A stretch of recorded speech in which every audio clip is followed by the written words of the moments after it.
মসজিদে গিয়েছি নামাজ আদায় করার জন্য। এর মধ্যে ওযু করতেছি, পাশে মুয়াজ্জিম সাহেব আমাকে বলতেছে, ভাই একটি সাপ এসেছে গ্রামে, যেটা ডিম দিতে প্রয়োজন হয় না, শুধু বাচ্চা দেয়, সাথে সাথে মানুষকে ছোবল মারে এবং আঘাত হয়, মানুষ সাথে সাথে মৃত্যুবরণ করে। উনি ভয়ে একেবারে আতঙ্কিত, আমাকে ভয় দেখাচ্ছে। সাপটির নাম বললেন রাসেল ভাইপার।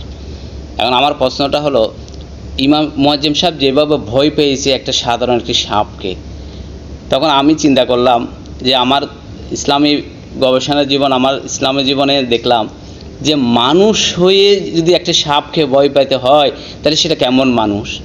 আমরা না সৃষ্টির সেরা জীব, আমরা সৃষ্টি সেরা, তাহলে তো একটা সাপকে যদি আমরা ভয় পাই, তাহলে বুঝতে হবে আমি সেরা হতে পারিনি, সাপই সেরা। সাপ আমাকে ভয় করবে যদি আমি সেরা হতে পারি।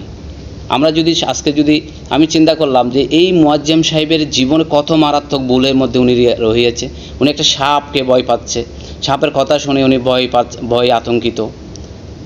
একটা সাপ, পবিত্র কোরআনে আল্লাহ সুবহানাহু ওয়া তাআলা বলছেন, ইত্তাকুল্লাহ, তোমরা আমাকে ভয় করো।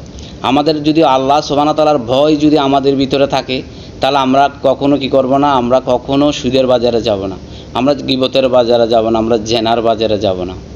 যারা আজকে দেখেন মানুষ হয়েছে, যাদেরকে আজকে স্মরণীয় হয়েছে, যারা অমর, যাদেরকে নামাজের মধ্যে আমরা যখন বৈঠকে আমরা দরুদ শরীফ পড়ি, আমরা আত্তাহিয়াত পড়ি, তখন আমরা তাদেরকে সালাম দিতে হয়, এই মুহসিনদেরকে, সালেহিনদেরকে। এর মধ্যে একজন হলো হযরত বাইজিদ বুস্তামি রহমতুল্লাহ আলাইহি। উনি যখন কাঠ কাটার জন্য জীবিকার সন্ধানে গেলেন, তখন সেখানে কাঠের বোঝা যখন আনতে কষ্ট হচ্ছে, বনের মধ্যে একজন বাঘকে দেখতে পেলেন। বাঘকে বলেন, বাঘ এটা নিয়ে আমাকে বাজার পৌঁছে দাও।